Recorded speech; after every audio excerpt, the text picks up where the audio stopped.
and last but not least, we have, and I've been practicing the pronunciation of this name, so this is the toughest one of the group, but Oladipo Adesida.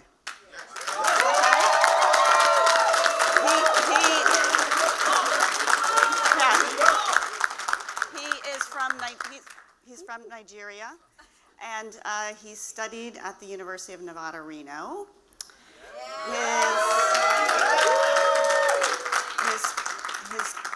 His topic is what we have is more than enough. Good morning, everyone. All right, I'd quickly like to thank Dr. Dave Crosdale and Dr. Karina Black of the University of Nevada, Reno, and all of the wonderful smart fellows from the University of Nevada, Reno. Give it up for yourselves. And also, all of everyone who has come here today, thank you very much. Today, I bring you hope. I know whenever we hear about ethics, we don't think about hope. But I bring you hope today. And it's a simple subject that says, what we have is more than enough. Okay? But I'm going to tell a bit of my story. And this is the part I don't like, you know. I had an accident about 18 years ago. It was a car crash, and it ended up in paralysis. I was paralyzed from my waist down. I couldn't sit, I couldn't walk, I couldn't stand, I couldn't pee, you know, all of that, you know, stuff.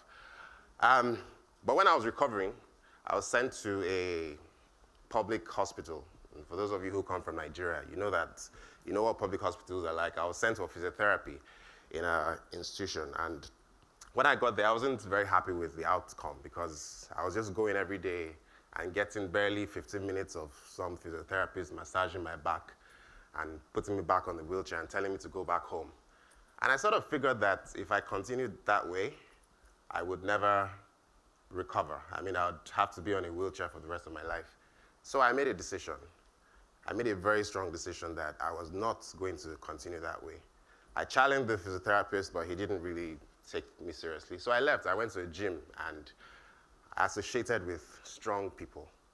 I associated with able-bodied people who could walk, who had muscles, who could move around, and that sort of projected a new image on me. And I got myself out of that situation. But that's not really where the story is. It's that ethics is about choices. But it seems like most times when we think about ethics, we think about making weak, you know, just moderate choices. I differ.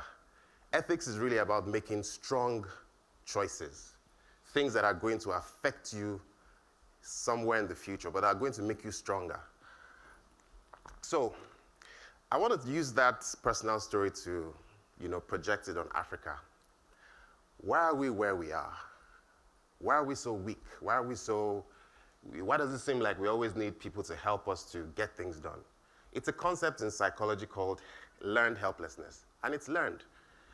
I ask myself, so after 6 weeks of being on this program and going back home, do I still need America to help me get anything done? Am I still going to be depending on my embassy to put things together for me? In my business, am I still going to be hoping that, you know, someone is going to walk in with the funds to move my business forward? Is that responsibility outside or is it within? I think as Africans, and I'm not going to so much dwell on the past, I'm going to look at the future. All of you who are seated in this room, we carry the responsibility for our continent.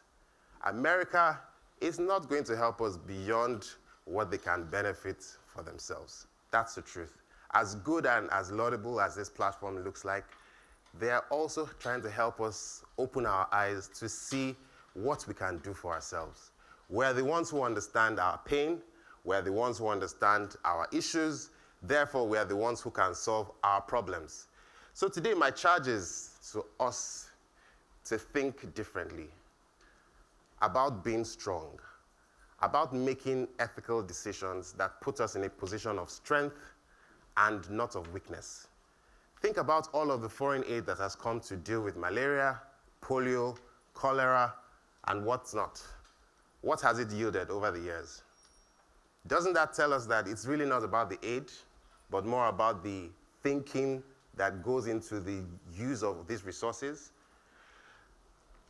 Today, I leave you with a simple charge to say that it is ethical to be strong.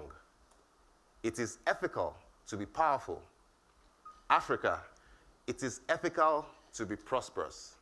Whenever we walk into any business deal or to make any transaction happen, come from a position of strength.